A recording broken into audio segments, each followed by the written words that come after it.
13 gaya hidup miskin yang kita lakuin tanpa sadar dalam kehidupan sehari-hari. Halo semuanya, dari list yang bakal aku sebutin ini, coba cek dan hitung berapa gaya hidup miskin yang kalian lakuin ya. Oke, kita mulai. Yang pertama, belanja pakai paylater. Kenapa? Karena ini ngutang yang sistem kreditnya tuh cicilan.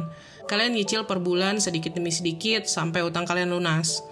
Oke lah, kalau cuma buat belanja sekali dan kalian masih bisa nabung dan investasi.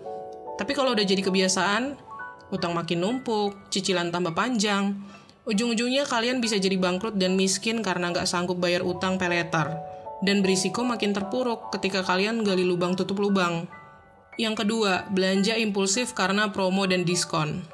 Semua orang di dunia ini pasti suka ya sama yang namanya good deal. Tapi mau itu promo kayak harga normal kayak, kalian harus menanamkan mindset bahwa hanya beli kebutuhan yang jadi prioritas utama, dan kalian memang udah ngebudgetin belanja itu dari jauh-jauh hari.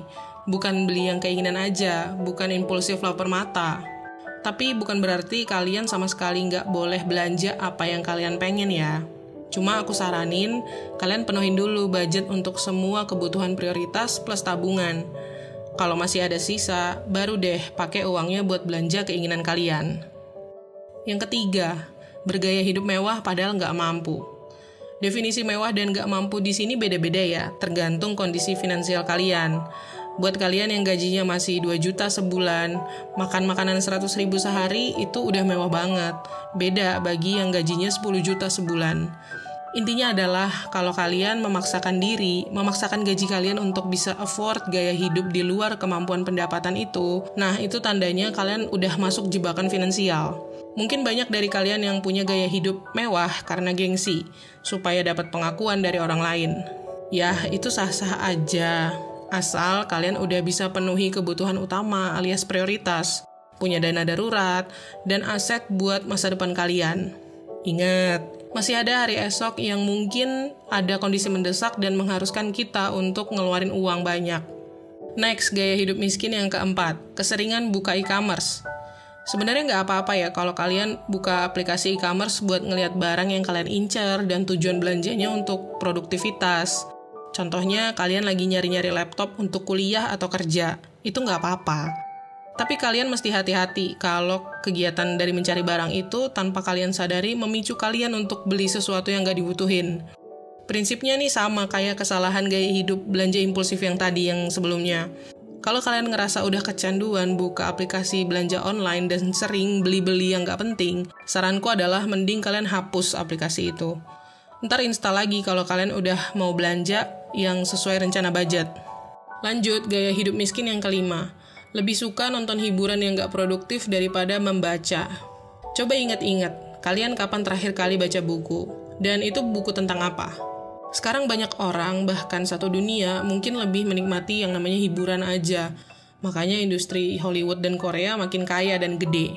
Nah, coba hitung berapa lama waktu yang kalian habisin untuk nonton hiburan. Ini termasuk film, series, musik, variety show. Bandingin sama waktu yang kalian pakai buat belajar dan baca buku, berita, atau artikel soal finansial. Nih ya, kita nggak akan pernah, at least sampai saat ini, belajar dari sekolah tentang gimana caranya jadi kaya. Itu semua nggak diajarin. Kalau kalian pengen kaya atau merdeka secara finansial, nggak pusing mikirin uang, satu-satunya cara adalah belajar dari orang lain yang udah berhasil jadi kaya. Mereka nggak ngabisin waktu untuk leha-leha nonton drama atau baca buku-buku novel fiksi. Sebaliknya, mereka baca buku dan apapun itu seputar keuangan. Lanjut, yang keenam. Menabung buat bisa belanja, bukan buat investasi. Orang kaya tuh nggak pakai uang mereka untuk bayar utang atau nabung buat beli barang-barang mahal. Nggak seperti orang biasa, mereka belajar nyimpen uang untuk diinvestasiin. Mereka nggak ngabisin gaji mereka untuk pengeluaran.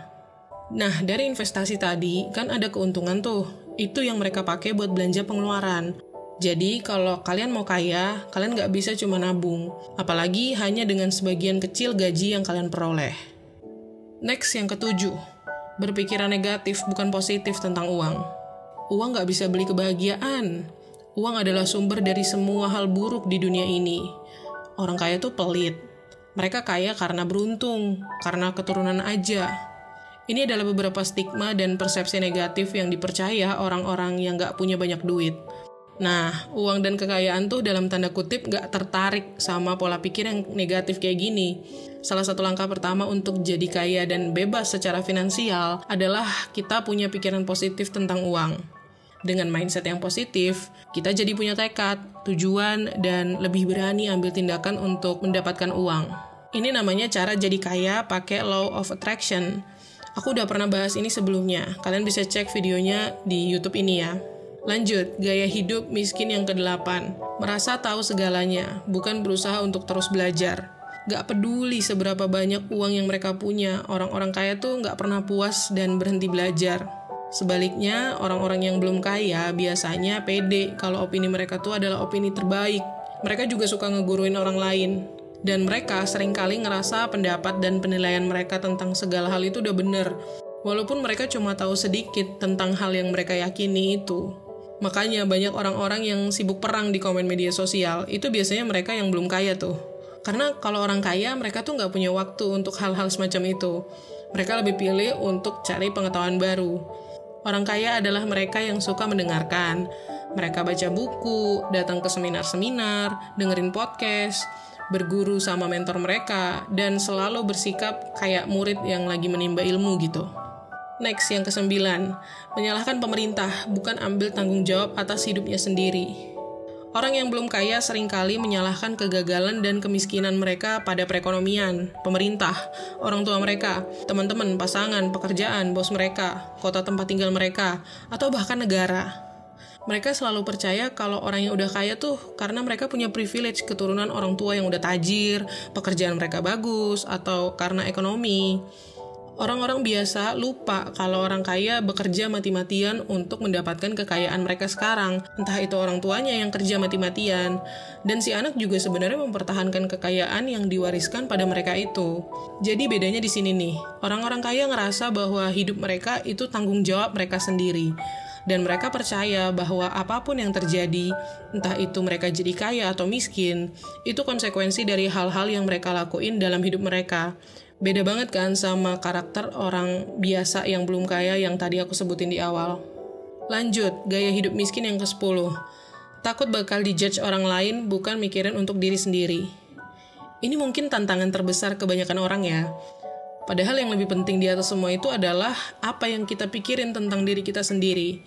Kalau kalian takut dijudge nggak gaul karena nggak pakai HP boba, nah, coba kalian sanggup gak beli HP itu, tapi konsekuensinya kalian harus pakai cicilan yang bayaran per bulannya makan sebagian besar gaji kalian. Kalau kalian gak sanggup, stop mikirin pendapat yang gak penting dari orang lain tentang kalian. Mending kerja keras, terus duitnya kalian tabung buat investasi. Next, yang ke-11, percaya bisa cepat kaya bukan pada proses perjuangan menuju kesuksesan. Yang namanya kesuksesan, itu nggak ada yang tiba-tiba sekali jadi dalam satu malam. Sukses, kaya, itu semua hasil dari upaya-upaya kecil yang kita lakuin secara konsisten setiap hari. Sayangnya, kebanyakan orang yang belum kaya selalu nyari cara cepat, lewat keberuntungan, undian, atau bahkan judi. Beda sama karakter orang kaya yang berusaha keras untuk dapetin apa yang mereka inginkan, berapa lama pun itu. Yang ke-12, pelit alias nggak suka berbagi. Ini salah satu bentuk dari scarcity mindset alias pola pikir orang yang ngerasa uang tuh nggak pernah cukup. Seseorang yang takut uang atau harta yang dia miliki saat ini masih kurang buat ngebiayain dirinya, itu cenderung pelit. Padahal kalau dia pinter ngatur uang, semua kebutuhan udah tercover, nggak ngutang sana-sini, pasti bisa kok membagi sedikit uang dari gajinya buat orang lain di sekitar yang butuh bantuan. Nih, gaya hidup miskin yang ke-13. Cuma punya satu sumber income, bukan lebih. Aturan pertama untuk jadi kaya adalah belajar gimana caranya supaya bisa dapetin uang banyak. Ngehasilin banyak uang dari apa yang kita kerjain. Kalau udah punya penghasilan banyak, kita pasti nggak akan sulit buat investasi. Nah, jumlah sumber pendapatan ini nih yang jadi perbedaan besar antara kita yang belum kaya, masih pas-pasan, dengan orang-orang yang udah kaya raya. Kita cuma punya satu sumber income, sedangkan orang kaya punya banyak sumber pendapatan, dari gaji di pekerjaan utama mereka, dan mereka juga punya investasi di mana-mana.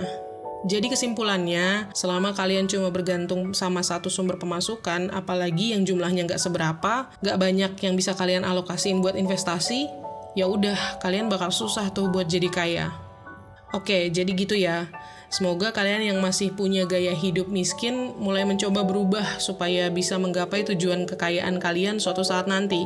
Terima kasih udah nonton. Jangan lupa klik tombol like dan subscribe, dan komen tips apa lagi yang kamu butuhin seputar finansial.